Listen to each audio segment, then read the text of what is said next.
A few days ago, I was talking to a friend of mine, and he wanted to tell me the story of sitting in the presence of a 104-year-old Vietnamese monk. And the guy had basically kept his mouth shut, the monk, hadn't said much around the monastery where he just sort of cleans up. But then he announced he wanted to talk about meditation.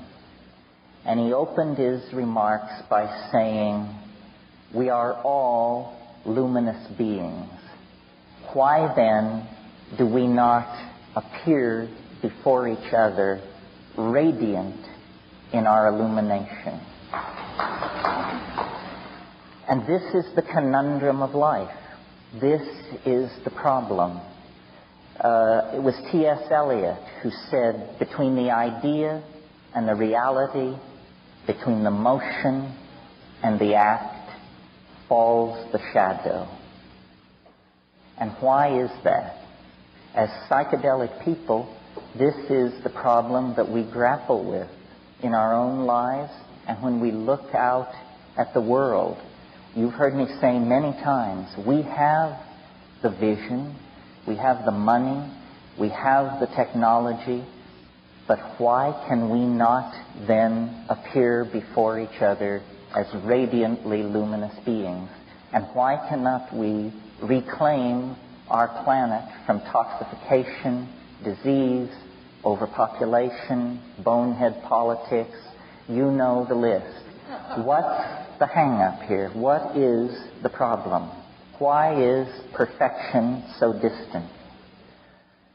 Well, what I've learned from life and vegetables and travel and books can be summed up in two Greek words.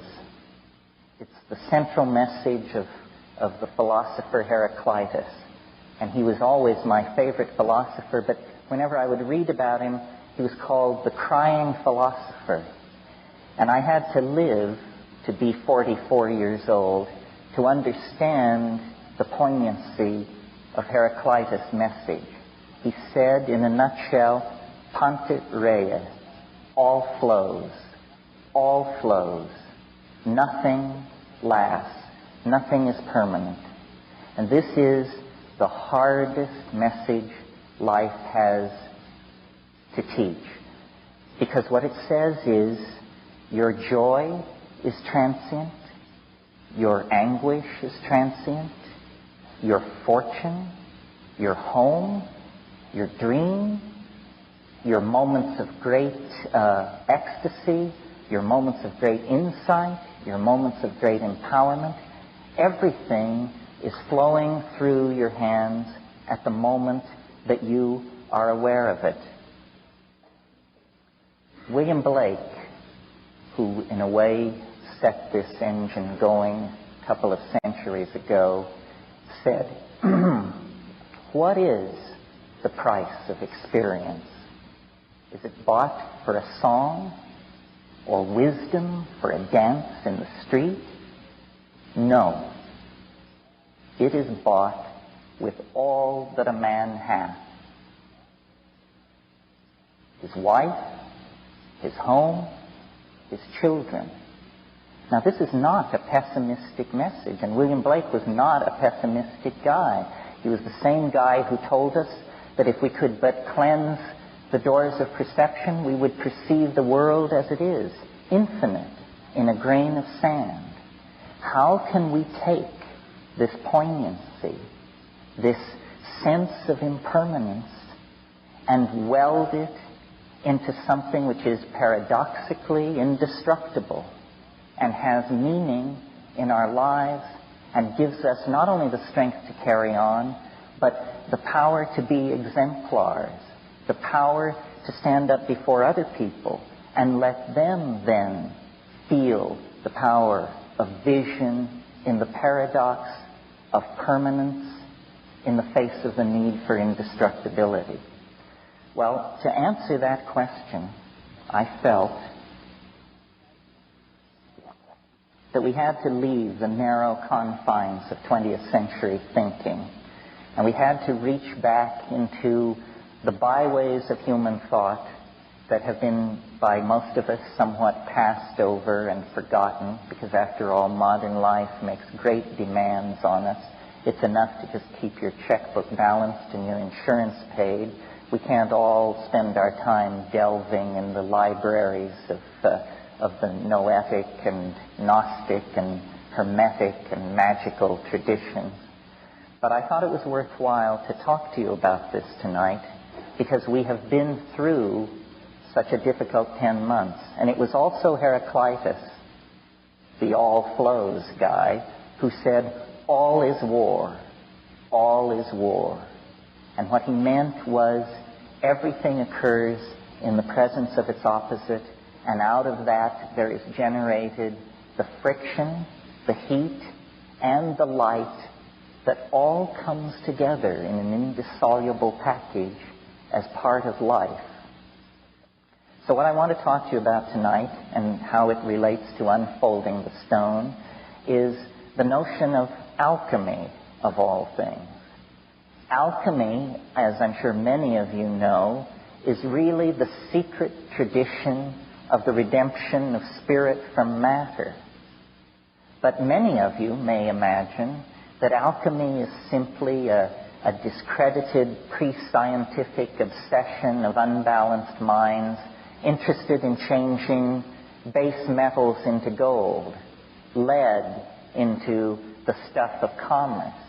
This is the benighted reputation that alchemy has acquired in a century so given over to the literal and the material and the non-spiritual that it's lost all touch with the adumbrations of meaning that vibrate behind the perceptions of the alchemists.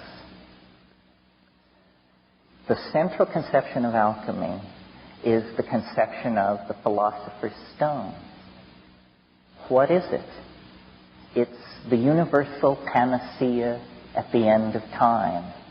It's the chocolate cake that your mother made once a week when you were a child. The panis supersubstantialis. It's all things to all men and all women. If you are hungry, you eat it.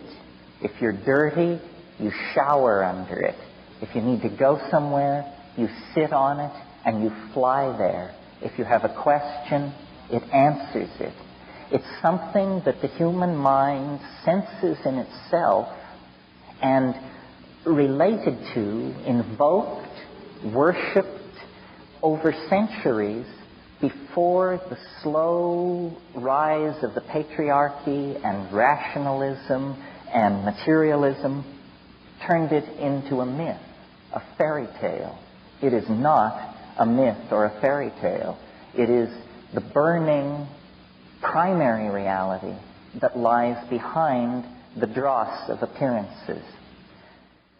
Alchemy is based on a philosophy called Hermeticism that was developed in the 1st and 2nd centuries by Gnostic thinkers, Greeks, Jews, people inside the Roman Empire as it was beginning to show the first signs of degradation and decay, who felt a profound disaffection with their world, a disaffection that on the scale of those times was as profound as our own existential disaffection. And the Hermetic philosophers drew back from the rise of Christianity with its doctrine of the fall of man and original sin and the stain of Adam and Eve and that whole thing, and took a different tack and made 2 points which I think we need to recover and live out for ourselves. And the first point was that man, which means men and women, human beings, are divine beings, not lower than the angels, higher than the angels. The message of the alchemical and Hermetic thinkers, and the Corpus Hermeticum actually uses the phrase, man is God's brother. We have no idea what it would mean in our own lives if we could throw off the notion of ourselves as fallen beings. We are not fallen beings. When you take into your life the gnosis of the light-filled vegetables, the psychedelic plants that have stabilized the sane societies of this world for millennia, the first message that comes to you is you are a divine being. You matter. You count. You come from realms of unimaginable power and light, and you will return to those realms. The second point that these philosophers wanted to make was that fate can be overcome. Fate can be overcome. Now, for the Greco-Hellenic world, what that meant was the starry engines of the machinery of fate that they saw strewn across the night sky, because they were intensely aware of the power of the zodiac, the stellar shells inhabited by demons that extended out to the unimaginable imperium of the All-Father that was beyond fate. And into that world of astrological fatedness, which is such a strong idea for the Greek mind, the Hermeticists announced fate can be overcome. And they had a novel answer for how this could be done. It can be done through magic, a word not often enough heard in the present world. The overcoming of fate is achieved through magic, and then the stellar machinery becomes not an invasive force into one's life, but an empowering force. Now, some of us may believe in astrology and some of us may not. We are all strongly influenced by the notion of fate, of our powerlessness in an existential world. Jean-Paul Sartre said nature is mute, and we, embedded in the media-dense, message-dense, programming-dense matrix of these hyper-societies that we have created, often feel, I think, like hapless atoms, running endlessly according to the blueprints and programs of unseen masters, whether it's the banking industry, Madison Avenue, whoever. We tend to disempower ourselves. We tend to believe that we don't matter. And in the act of taking that idea to ourselves, we give everything away to somebody else, to something else. So the rebirth of a sense of the stone and its possibility within each of us entails these two ideas: our divinity and our power to overcome fate. There is no inevitability in our lives unless we submit to the idea of inevitability and then give ourselves over to it. Okay. I wish there were more jokes, but it's just been such a tough go. It's been a tough go, I have to tell you. Where can we look in the world to see some confirmation of what I'm saying? How can we draw it down from being, an airy-fairy rap of a bardic Irishman? Well, I think that the place to look is history. Now, if you go to the academies, to those ivory towers that Tim was talking about, and ask what is history, they will tell you that it's a random walk, an endlessly pointless fluctuation.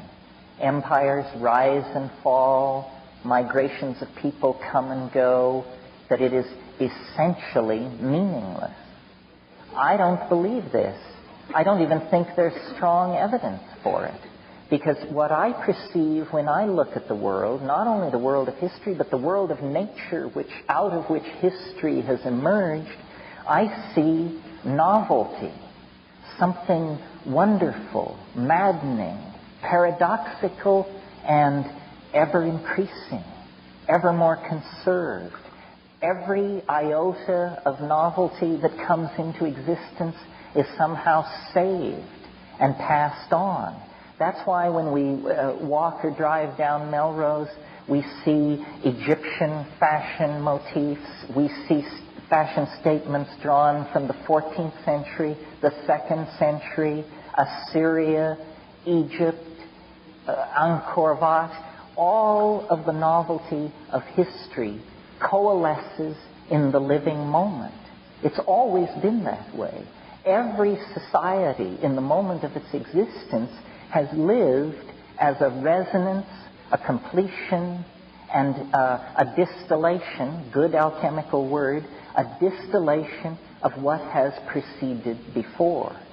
And so the alchemical idea that spirit can be redeemed from matter begins to get teeth when you connect the idea of spirit up to the idea of novelty, which has not ordinarily been done. But, novelty is the life of the party, and the life of the party is to be high-spirited. And this is what we need to focus on as the thread in the dark labyrinth of the prison of the material world that can lead us back to the light. The universe is an engine for the production of novelty. It always has been since the first moment of the Big Bang 25 billion years ago. Simpler states have been replaced by more complex states, which have then set the stage for yet greater complexity. Well, the drift of this, then, is that the emergence of language and tools and culture and higher ideals like courage and love and self-sacrifice, these are not flukes, sports, mistakes. These are further steps along the way in the process of the great alchemical furnace of being, heating and casting and dissolving and recasting and purifying and recasting alchemical gold. And so, hard as the world may appear, dark as the hour may appear, in reality, we exist in a dimension of greater opportunity, greater freedom, greater possibility than has ever been. The challenge, then, is to not drop the ball, is to know this and to act on it and to slough off all the leeches and backhandlers and weasels and crypto-fascists who want to deny that and turn man into a machine for their own purposes. Alchemy has always perceived this and has delineated stages in the transformational process. And these stages are worth talking about, not in the details, but in the two bipolar states which define this. They used a bastard Latin, and they called them the nigredo and the albedo. The nigredo is the precondition for transformation. And what is it? It's shit. It's detritus. It's flotsam. It's debris. It's being HIV positive. It's being deep into your fourth marriage and sinking fast. It's bankruptcy. It's, serum hepatitis. It's the inevitable dark night of the soul that comes upon us. And these dark nights of the soul come upon all of us.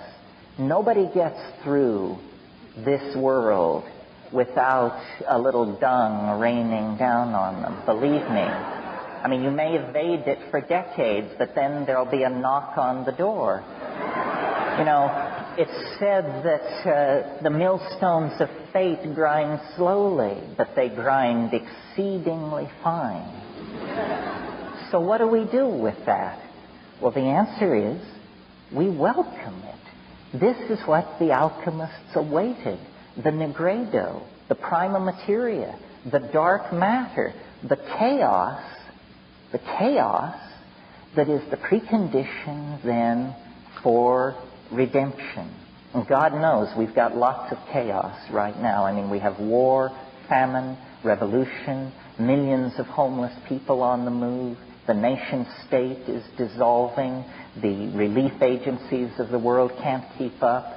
The various secret societies, mafias, and cabals that have always tried to tie us into chains, they're all working overtime. We are in the nigredo condition. Hallelujah. This means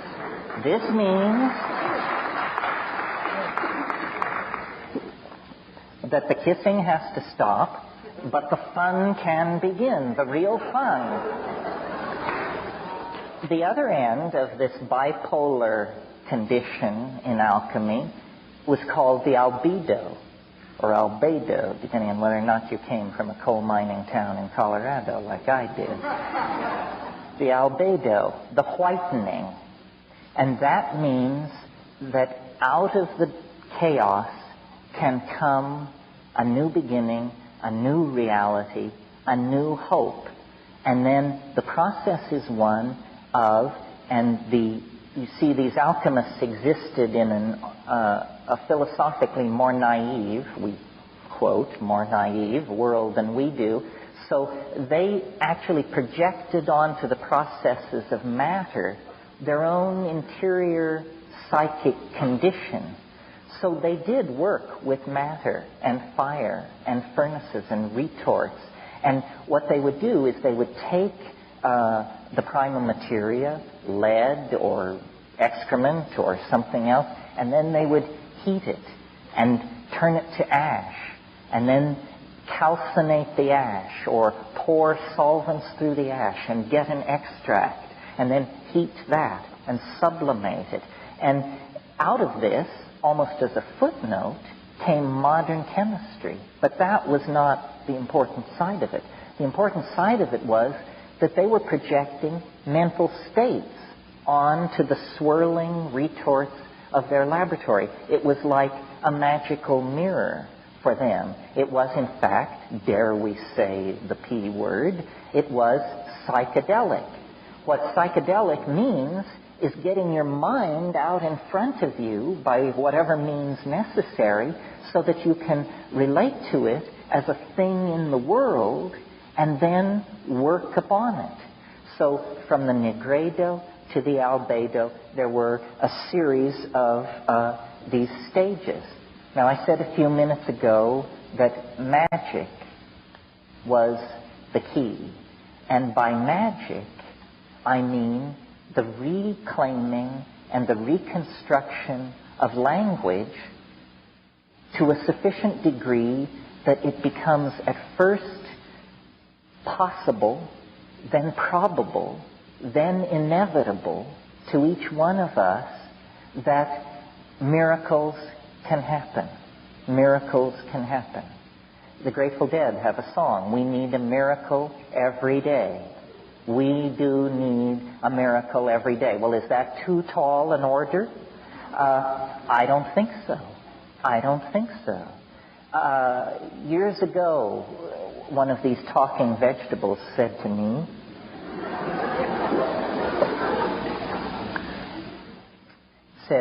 mind conjures miracles out of time. Out of time. Time is the prima materia on which the alchemical process works. The alchemists, again, in their naive way, believed that precious metals, diamonds, gold, sapphires, actually grew in the earth. Because for this alchemical point of view, everything was alive. And my friend Rupert Sheldrake is leading the charge to create a new birth of that perception inside science. The idea that nature, all of nature, is alive. Not simply organic cellular nature, but that the earth itself is a living being. So mind conjures miracles out of time. And the proof that this can be done, and it's an incontrovertible proof, and I defy any naysayer or bring down to overcome it, is ourselves. We are the proof that mind can conjure miracles out of time. If it weren't for us, there would just be birds and foxes and coral reefs and glaciers. But nature was not content with that level of novelty. 1 million years ago, 100,000 years ago, nature grew discontented and said, let's raise the ante. Let's go to higher stakes poker in this planetary game. Let the monkeys speak. Let them build fires. Let them elaborate tools. Let them march forward onto the stage of creation. And remember, I said the Hermetic faith was that humankind could act as the brothers and sisters of God, not motes in God's creation, but co-partners in the invocation out of being of yet greater novelty. Why? For play, for fun, just the cosmic madness of it all, the pure cussedness of it all, to raise the stakes higher and higher and higher. Now, I keep going back to this thing of can it be done, because I want to convince you, because I'm so certain. I love Herman Melville and his rhetoric, and friends of the whale, bear with me. For Herman Melville, the whale was not the endangered creature it is today. It was the dark cosmic god of Christianity that haunts us and tries to pull us down. And there's a wonderful speech in Moby Dick where Starbuck, the first mate, you remember, wimpy little Starbuck, he stood for Christian right reason. And he says to Captain Ahab, to seek revenge on a dumb brute seems blasphemy. And Ahab says, blasphemy, Starbuck? Speak not to me of blasphemy. I would strike out the sun if it insulted me. For could it do that, then could I do the other. For there is ever a sort of fair play. And that's the point of that rap. There is a sort of fair play. You've been told from the cradle that the deck was stacked against you. Fall of man, original sin, so forth and so on. It's bullshit. It's absolute bullshit.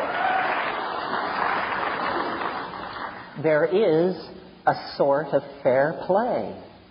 And if you can get in touch with that in your life, when Muhammad wouldn't come to the mountain came to Muhammad. That's fair play. And if you can have that perception, the world will begin to work for you. It will begin to move toward you as the mountain moved toward Muhammad. The mushroom said to me once, nature loves courage. Nature loves courage. And I said, what's the payoff on that? And it said, it shows you that it loves courage because it will remove obstacles. You make the commitment, and nature will respond to that commitment by removing impossible obstacles. Dream the impossible dream, and the world will not grind you under. It will lift you up. This is the trick.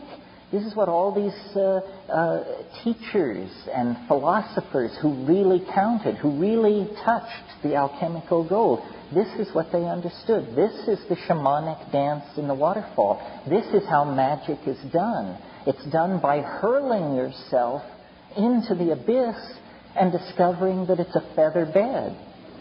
And there's no other way to do it.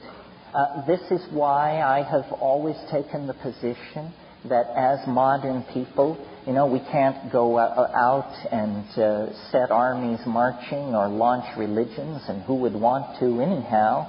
But to the people who say adventure has fled, it's all humdrum, I just know, that they have forgotten the 5 grams of psilocybin sitting in their refrigerator. I mean, Magellan may have had excitement rounding the Horn, but you in your living room later tonight can put him in the shade if you have the courage to do the things that are necessary to do. And we know what they are.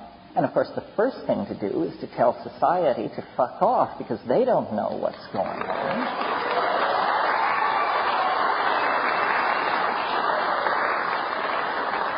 This is a matter between the person and the plant, the person and the planet.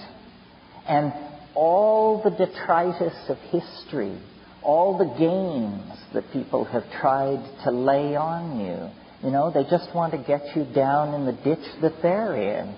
We know this because Aboriginal societies have never broken the faith.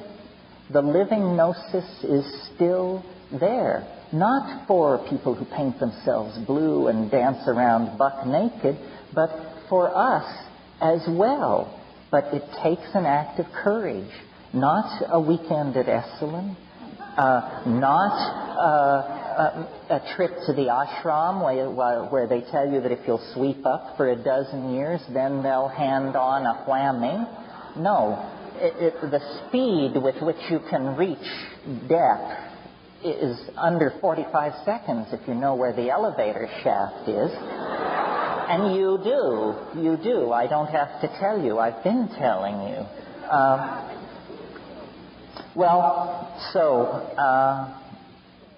There's one more alchemical metaphor or stage that I want to mention here, because I think it refers to this psychedelic possibility. Not all the alchemists included this stage in their recensions of the work. But for me, I think it's central. Again, in their church, bastardized church Latin, they called it the cauda pavones, the peacock's tail. Now, the physical basis of this is, if you've ever played around with metal and fire, you know that there are certain metals that when they pass through a certain temperature range,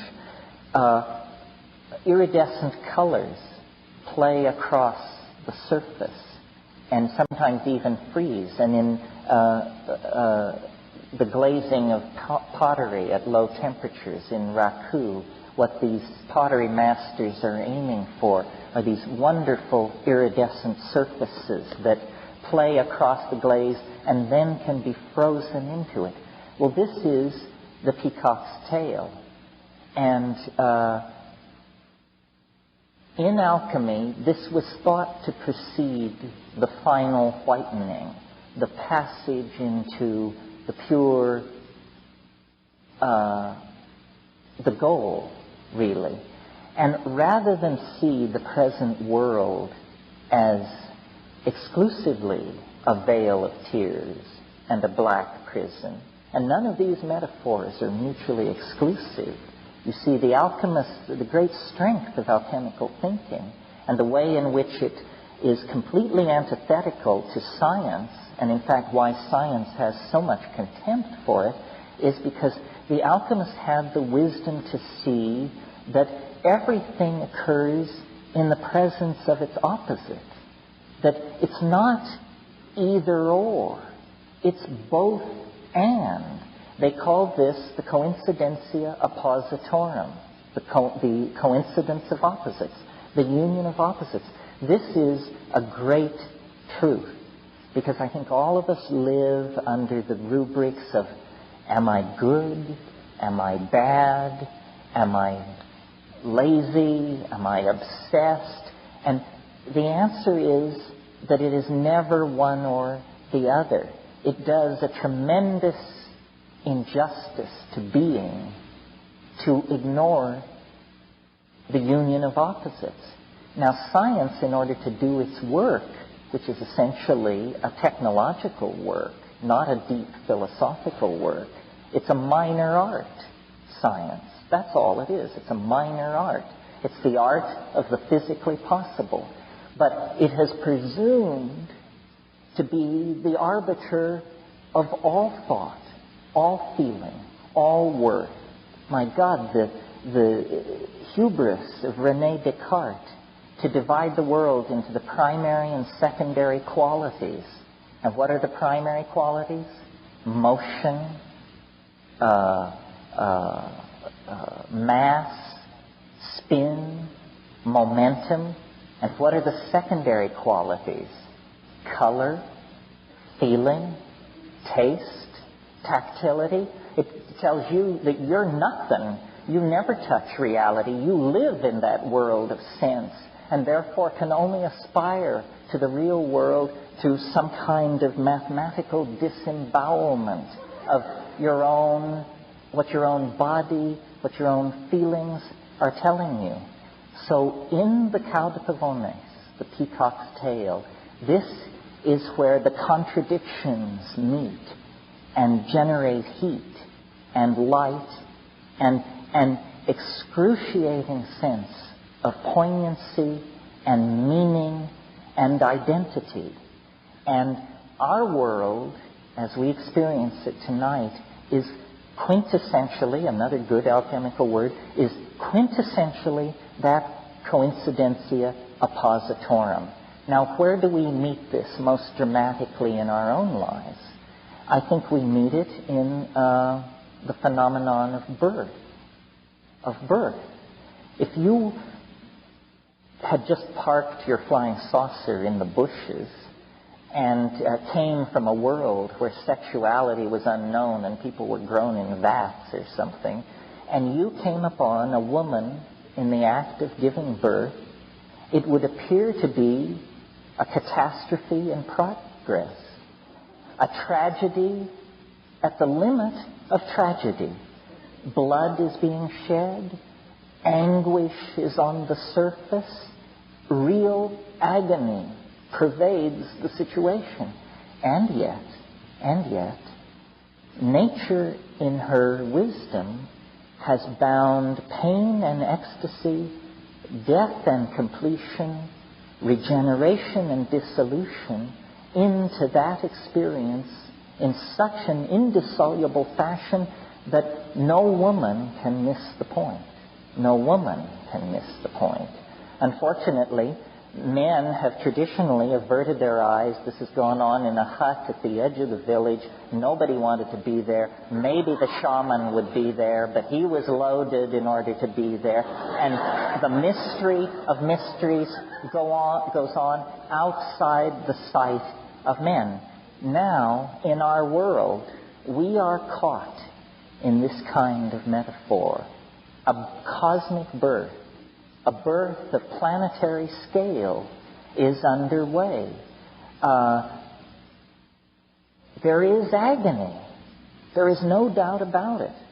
I remember an embryologist who once taught me pointed out that the fetus in the womb is literally sculpted by the hand of death, that the immature hand of the fetal organism is a webbed claw, and that it isn't that the flesh retracts to form the human hand, it's that the cells in between die and slough off into the amniotic fluid and are carried away. The fetal child is literally sculpted into life by the hand of death. And our world is in this kind of a circumstance. There are no rational solutions at this point. We are now in the hands of the miracle makers, the shamans, the mind of the planet, the life of the ocean, and the atmosphere. And it's going to get tougher. And so we have to forge the indestructible adamantine stone of alchemical hope, because heavier challenges lie ahead. 100 years from now, 200 years from now, I cannot but imagine that this planet will be empty of human beings. Not because we have become extinct, but because we have gone to our fate. And it's unimaginable at this moment because we are in the planetary birth canal. We are at the peak of transition right now, and the walls are literally closing in. We are being suffocated. We are fighting like a strangled man to try and save ourselves. And yet we have to believe, and I invite you to educate yourself about the history of the planet. There is no reason not to believe that we will come through. We will come through. There is light at the end of the tunnel. There is a meaning to history, but it's an alchemical meaning. History is a vast alchemical engine for the forging of an alchemical humanity. And I don't have the answers, believe me. I don't know whether we go to another star, whether we become 8 angstroms high and all live in a block of metal underneath Mount Everest, whether we march off to the heart of the sun. The scenarios are endless because the human imagination has such a power to bootstrap itself to higher and higher levels. What would Paleolithic man have made of the religion of pharaonic Egypt? What would the pharaohs have made of the engines of war and hydraulic machinery created by the Romans? What would the Gothic scholastic enlightenment have made of the age of cybernetics, psychedelics, and virtual reality? The imagination is the alchemical deus ex machina that can lift us out of time, out of the nigredo of history, and into higher and higher and higher states of being. Now, there is no reason to simply then ride along in this process, because another perception of the alchemist that is central to getting this all lined up so that it works is the idea of the macrocosm and the microcosm. What does that mean? It means that the world truly is fractal in the most profound sense, meaning that what is going on some very large scale is condensed, intensified, and recapitulated on smaller scales, so that the dynamics of a love affair are the dynamics of an empire. Both are the dynamics of the evolution, expansion, and extinction of a species. There is only one way that things can happen. And whether we're talking about microphysical events or the life of an entire solar system, the curve of binding energy is going to be the same. So that means that this redemption of spirit from matter, that is the historical process that we are embedded in, we can do our part by working on our small section of this, which is ourself. This is why alchemy was so fascinating to the Jungian psychologists, because they saw that this work of redeeming spirit from matter is nothing more than the work of redeeming the self from the contaminated dross of the traumatized and damaged psyche that we each inherit from our passage through the parental shit pile. We each have that gift to deal with. That nigredo is within ourselves, and this is why we're in therapy, and this is why we take psychedelics and meditate or do whatever we do, because we all have this dross within us, and this is a great gift. It means that we can begin consciously the process of distillation and sublimation and casting of ourselves into that golden being, that luminous creature that this 104-year-old Vietnamese monk sensed and evoked to my friend. But it's more than that.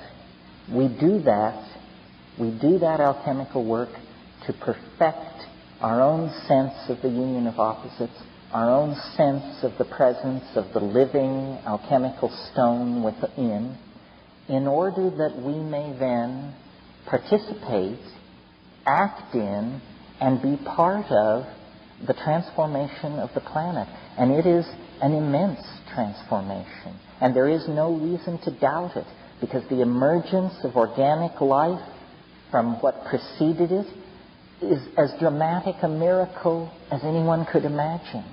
The emergence of language from mute bestiality, which is only 100,000 years in the past, is as dramatic a miracle as anyone could imagine. The emergence of a planet instantaneously unified by electricity and media is, and this is only 50, 60 years in our past, it's still going on, is as dramatic a miracle as anyone could imagine. It's absolutely irrational to not be filled with the fire of consuming hope. You just have to overcome the leveling that we inherit from these empty, existential, scientific ideas. And when we do that and lift our eyes to the real, living, spiritually empowered reality that exists in nature, in society, in our lover, in ourselves, then you see that the peacock's tail, the cauda pavones, is a transcendental object at the end of time. An enormous, unspeakable something that beckons across the historical landscape, that casts an enormous shadow that reaches clear back to the earliest moments of the universe, that we have always been in the grip of that iridescent, strange attractor. It has propelled our poetry, our art, our best moments have always been when a tiny scintilla, another good alchemical word, a tiny spark of that alchemical completion burned for a moment in our mind, in our life, in our perception. And we occupy a special position in regard to this. Millions, thousands of generations of human beings have come and gone and could only glimpse this in the ecstasy of eroticism and psychedelic empowerment and ritual magic. But we are the last people. Beyond us lies the mystery. If we have but the courage to move forward into that abyss, to believe that nature will reward the dreamer, then we can complete that wonderful Irish toast which says, "May you be alive at the end of the world." Because it's that close. It cannot wander much longer. All of the preconditions have been met, and the peacock's tail grows daily whiter and more radiant and more brilliant as we sense now, breaking into our dreams, breaking into our waking lives, the presence of this attractor. It has always given people meaning, that we are the privileged inheritors of that meaning, and we have then the privilege of putting it all together in one piece and standing ready at the end of history to go into the mystery and be completed. So that's the end of my song.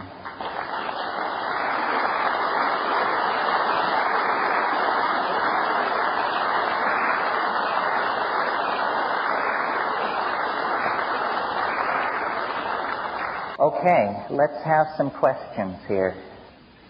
Hi. Once one has acquired the bundleweed, how does he consume it? Technical questions here. Detail freaks, cooks, and recipe mongers. For the benefit of those not initiated into this, it's interesting. Aboriginal human beings have searched the world for psychedelic sources and have been, such as in the Amazon, very successful, but not exhaustively successful, so that it's recently become known in the phytochemical literature that a plant, Desmanthus illinoiensis, which this gentleman is referring to, the Illinois bundleweed, appears to have one of the highest concentrations of dimethyltryptamine of any plant that's been looked at, and it has no history of Aboriginal usage. And the question is how to activate this into a usable psychedelic. Probably the way to do it would be to attempt to create an analog to the South American plant drug ayahuasca, by combining the bundleweed with a North American source of a beta-carboline, such as harmine, which is what's in ayahuasca, and that would activate it. And the obvious candidate for that would be a succulent plant that grows in the deserts of New Mexico and Nevada, Pergamon harmala. And Pergamon harmala combined with Desmanthus illinoiensis in the correct proportions would probably deliver a stunning psychedelic experience.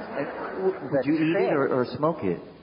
Drinking. You would boil them together. No, smoking you can't. It's too diffuse in these things.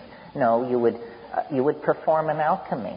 You would boil the two for many hours in a large volume of water, pour off the wash, add new water, boil more hours, pour off the wash, combine the two fractions, get rid of the physical material, and drive it down until it looks like thick coffee. But, don't be consumed by your alchemical investigations. I mean, proceed carefully with this stuff, because it's going to work if you get it right. In the absence of a scale, how might one measure 5 grams of psilocybin, dry psilocybin? Spring for the scale.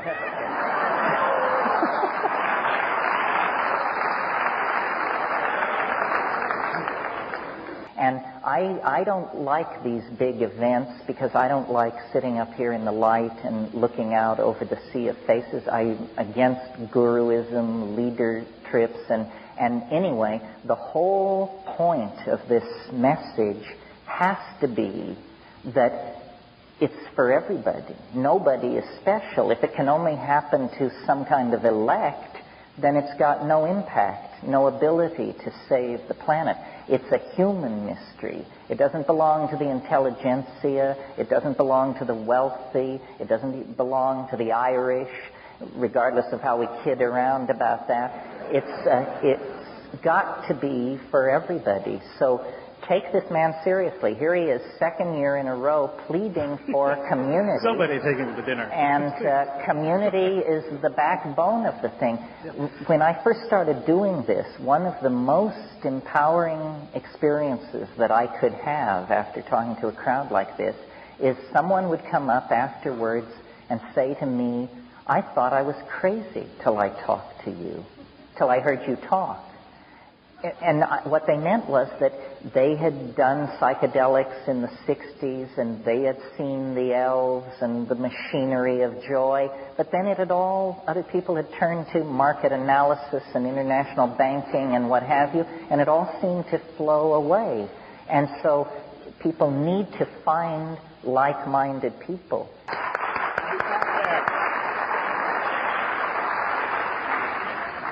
Yeah, Terence, I was interested in your concept of fate. It reminded me of a quote by Jung where he says that fate is doing willingly that which I must do.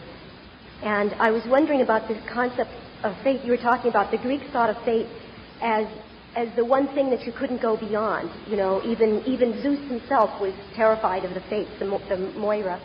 And the idea of not being able to pass beyond the physical body, not being able to pass beyond boundaries, that we are bounded by fate, even the gods themselves. And yet you were talking about the concept of the alchemist believing about going beyond one's fate. I find this idea very delicious. I thought maybe you could elaborate on the idea of going beyond one's fate, or this kind of freedom in the Yes, the way they did it, as I briefly indicated but didn't get into, was through magic. And the kind of magic was the following. It was the styles of Renaissance magic that developed in the wake of the translation of this Hermetic corpus. Previously, magic had been sort of as the cartoon image we have of it, the lonely wizard off in the woods grinding up his potions and toads, or that sort of thing. But in the Renaissance, in the courts of the Medici court, people like Marcello Ficino and Campanello, and these people took the idea of astrological associations, in other words, that plants and minerals and odors and this sort of thing could all be associated to given zodiacal signs, and they created a theatrical style of magic, a ceremonial magic whereby, say you wanted to counteract a Saturn aspect of some sort, well then by choosing the opposite, the herbs and gems and perfumes associated with the opposite sort of situation and gathering them to you, you could make a model of the universe, a new model of the universe. And they did this in round rooms and built orreries and practiced a kind of ceremonial magic that made them then the companions of princes. And the dark figure of the lonely magician in the woods was replaced by the Renaissance magus, who was manipulating political realities, counseling popes, and taking magical power into his hands specifically for the purpose of counteracting the machinery of fate. It had to do with this idea of if fate is decreed by God's cosmos, but man is the co-creator with God, then by setting up a magical microcosm, the ordinary asterisms, the ordinary influences of astrology can be deflected. And if you're interested in this sort of thing, Dame Frances Yates wrote a wonderful book called Giordano Bruno and the Hermetic Tradition. And there's another book by D.P. Walker called Demonic and Spiritual Magic, from Ficino to Campanella. These are not easy books to find. Try the Bodhi Tree, and William and Victoria Daly down on Melrose can help you out. If they were easy to find, what fun would it be?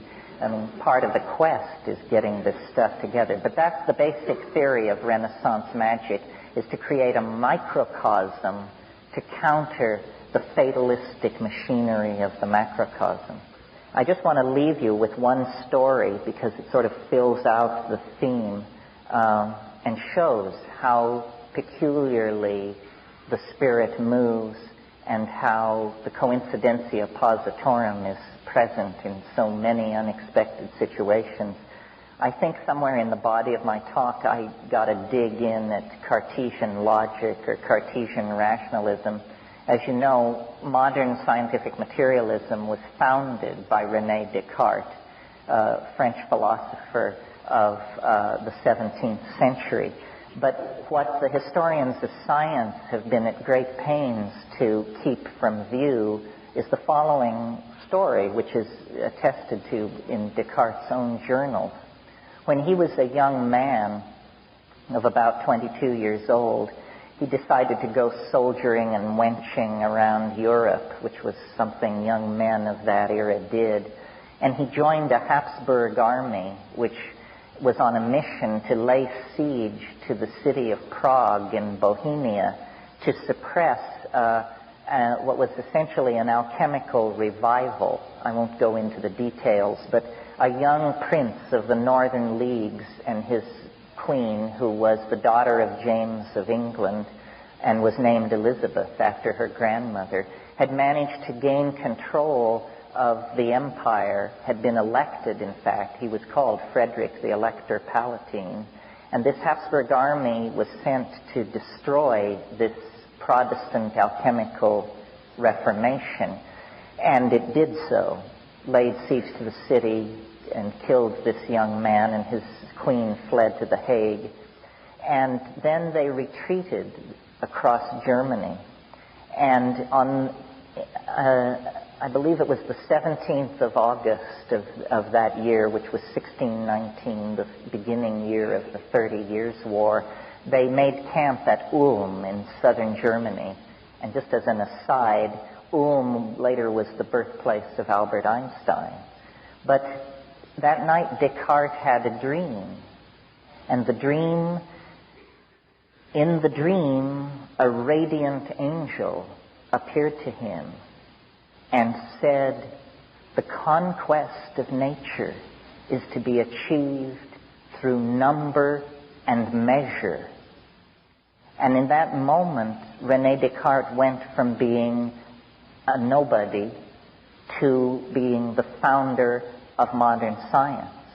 Modern science was founded at the direction of an angel, and the angel showed how it was. And to this day, modern science has made all of its strides through the application of number, mathematical analysis, and measure. That is the secret of the scientific conquest of nature.